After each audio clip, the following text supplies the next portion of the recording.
Superstar Rajesh Khanna की पहली मोहब्बत कौन थी? ज़्यादातर लोग कहेंगे अंजू महेंद्रू, लेकिन काका को इससे पहले भी किसी से प्यार हुआ था। ये उन दिनों की बात है जब राजेश खन्ना अपनी जवानी पर थे। सुरेखा नाम की एक लड़की उसी बिल्डिंग में रहती थी जिसमें काका का घर था। तब काका की उम्र 11 या 12 साल रही होगी और सुरेखा नाम की वो लड़की 15-16 साल की थी, यानी वो काका से उम्र में बड़ी थी। एक दिन काका अपनी बिल्डिंग के कंपाउंड में अपनी नई साइकिल चला रहे थे। माता पिता से काफ़ी ज़िद करके उन्होंने वो साइकिल खरीदी थी जो उस वक्त बाज़ार में नई नई लॉन्च हुई थी। चूँकि साइकिल एकदम नई थी तो बढ़िया चल रही थी। काका भी साइकिल को तेज़ गति से दौड़ा रहे थे।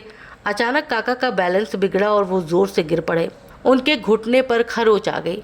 कुछ पल के लिए तो काका को समझ में नहीं आया कि उनके साथ अचानक ये क्या हुआ, लेकिन जब उन्होंने अपना घुटना देखा तो वो रोने लगे। वहाँ से खून बह रहा था। काका के रोने की आवाज़ सुनकर एक लड़की दौड़ते हुए आई। उसके हाथों में एक एंटीसेप्टिक की बोतल और कॉटन थी। काका ने जब उसे देखा तो वो पहचान गए कि ये वही लड़की है जो अक्सर बिल्डिंग कंपाउंड में उन्हें खेलते हुए देखा करती थी। काका को उसका नाम पता था। उसे देखकर काका ने रोना बंद कर दिया। सालों बाद फिल्म पत्रकार और लेखक बनी रूबेन से उस घटना के बारे में बात करते हुए काका ने कहा था कि उस दिन पहली दफ़ा उन्हें किसी से प्यार हुआ था। उस दिन काका के घाव को साफ करने के बाद सुरेखा ने एक पुरानी साड़ी से थोड़ा कपड़ा फाड़कर उनके घुटने पर पट्टी बांध दी और पट्टी बांधते हुए सुरेखा का चेहरा काके के चेहरे के काफ़ी नज़दीक आ गया।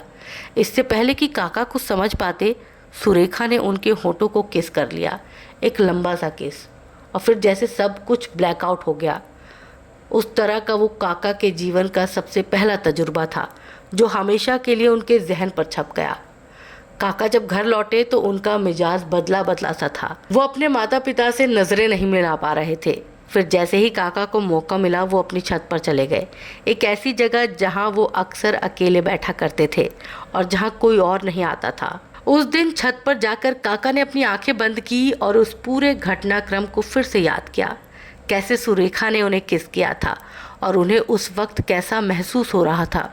उस दिन के बाद सुरेखा और काका के बीच नज़दीकियाँ बढ़ गई थी। वो अक्सर मिलने लगे, दोस्तों संग खेल में वक्त गुजारने लगे, कभी कभार सिनेमा भी चले जाते। ऐसे ही एक दिन वो अपने दोस्तों संग मैटनी शो देखने गए।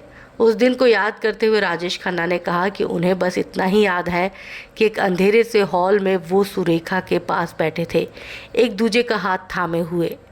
काका उस वक्त इतने छोटे थे कि उन्हें समझ ही नहीं आ रहा था कि ये सब क्या है, लेकिन सुरेखा से मिलना और उसके साथ वक्त बिताना उन्हें बहुत अच्छा लगता था।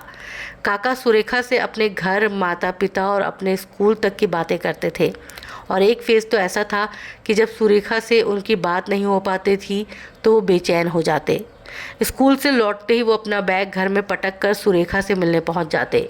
एक ऐसी ही दोपहर जब काका स्कूल से लौटकर सुरेखा से मिलने पहुंचे तो उन्होंने देखा कि सुरेखा के घर पर ताला लटका है। काका को ये बहुत अजीब लगा। उन्होंने पास बैठी एक महिला से पूछा कि सुरेखा के घर पर ताला क्यों लगा है, ये लोग कहाँ गए हैं। उस महिला ने जो काका को जवाब दिया उसके लिए काका कतई तैयार नहीं थे। उस महिला ने काका से कहा कि सुरेखा की शादी कराने के लिए उसके माता पिता उसे अपने गांव ले गए। उसके बाद काका ने फिर कभी सुरेखा को नहीं देखा। सुरेखा से जुदा होने का गम काका को कई दिनों तक सताता रहा। सुरेखा के जाने के सालों बाद काका के जीवन में और भी कई लड़कियां आईं, लेकिन सुरेखा की जगह कोई नहीं ले सकी।